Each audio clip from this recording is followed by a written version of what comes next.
नमस्कार दोस्तों, स्वागत है आपका एक बार फिर से हमारे YouTube चैनल परीक्षा गाइड पर। तो दोस्तों, जैसा कि आपको पता है कि 41 FAD के बहुत जल्द एग्ज़ाम होने वाले हैं, तो ये वीडियो उसी के लिए बनाई गई है। आर्मी में अभी तक जितने भी जीके से जीएस से प्रश्न पूछे गए हैं, उन प्रश्नों को इस वीडियो में शामिल किया गया है।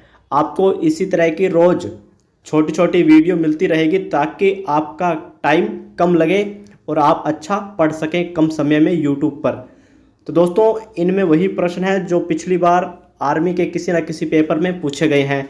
तो बिना किसी देरी के वीडियो करते हैं शुरू। तो पहला प्रश्न है, तुम मुझे खून दो मैं तुम्हें आज़ादी दूंगा, किसका नारा था?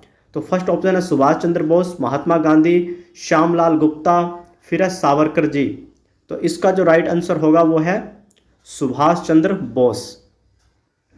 फिर अगला अगला प्रश्न है, विश्व में नव जागरण की शुरुआत किस देश में हुई? इटली में, ब्रिटेन में, फ्रांस में या जर्मनी में? तो ये हुई थी इटली से। तो राइट आंसर है ए। फिर है, भारत का नेपोलियन किसे कहा जाता है? भारत का नेपोलियन किसे कहा जाता है? पुष्यमित्र को, चंद्रगुप्त मौर्य को, समुद्रगुप्त को या कनिष्क को? तो इसका राइट आंसर है समुद्रगुप्त को भारत का नेपोलियन कहा जाता है। उसके बाद है, जैन धर्म की पहली संगीति कहाँ हुई थी? तो ये वल्लभी में हुई थी, पाटलिपुत्र में हुई थी या पावापुरी में हुई थी, या आगे बात करें बोध गया में हुई थी? तो ये हुई थी पाटलिपुत्र में। अगला प्रश्न है आपके सामने, भगवान बुद्ध ने अपना पहला उपदेश कहाँ दिया था? बोध गया में, कुशीनगर में, श्रावस्ती में या सारनाथ में? तो इसका राइट आंसर है डी, सारनाथ। फिर उसके बाद अगला प्रश्न है, किस वेद को भारतीय संगीत का मूल कहा जाता है? तो ये कहा जाता है सामवेद को। राइट आंसर है डी।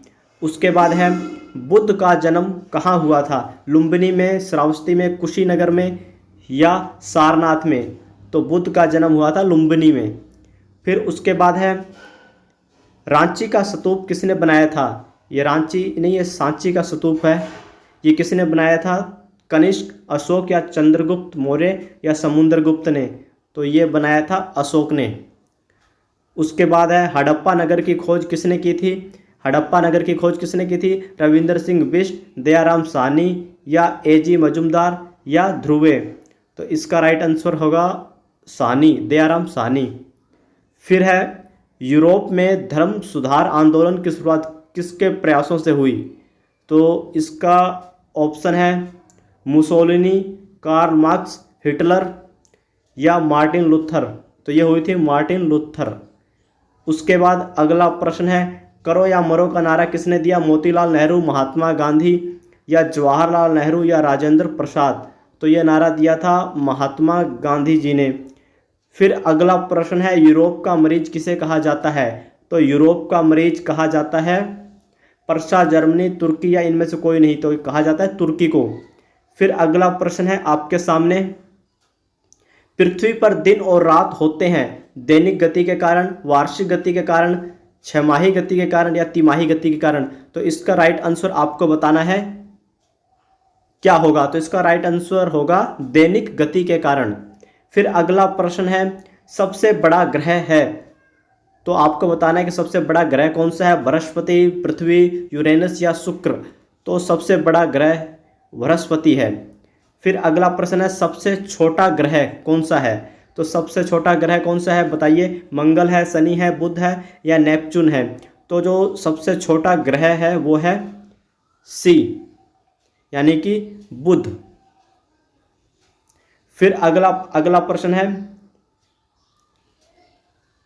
अगुलहास धारा किस महासागर में बनती है? तो ये बनती है हिंद महासागर में। फिर अगला प्रश्न है आपके सामने, पृथ्वी का सबसे भीतर वाला भाग क्रोड किसका बना होता है? तो ये किसका बना होता है? तांबा और जस्ता, निकेल और तांबा, लोहा और जस्ता या लोहा और निकेल? तो ये बना होता है लोहा और निकेल का। फिर अगला प्रश्न है 6 नंबर, मैग्नीज के उत्पादन में भारत का दूसरा स्थान है, प्रथम देश कौन सा है? तो प्रथम देश होगा इसमें बी होगा रूसी संघ। तो इसका राइट आंसर है बी, रूसी संघ। फिर अगला प्रश्न है आपके सामने, निम्नलिखित में से कौन देश कोयला का सबसे बड़ा उत्पादक है? तो इसका राइट आंसर होगा अमेरिका। फिर अगला प्रश्न है आपके सामने, इनमें किसको जापान का मैनचेस्टर कहा जाता है? Osaka, Tokyo, Nagasaki, Yokohama? तो ये कहा जाता है ओसाका को। फिर अगला प्रश्न है आपके सामने, भारत के स्वतंत्रता संघर्ष के दौरान डेक्कन एजुकेशनल सोसाइटी नामक संस्था की स्थापना किसने की थी? तो ये किसने की थी? जवाहरलाल नेहरू, रविंद्रनाथ टैगोर, बाल गंगाधर तिलक या व्योमेश चंद्र बनर्जी? तो आपको इसका राइट आंसर बताना है कि ये किसने की थी।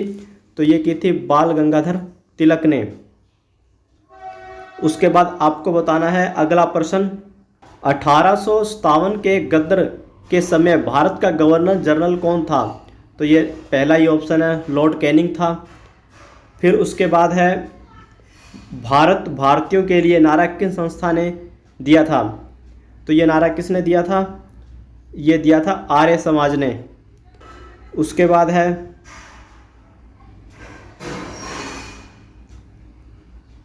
इन्वेस्टर प्रोटेक्शन फंड किस संस्था ने स्थापित किया है?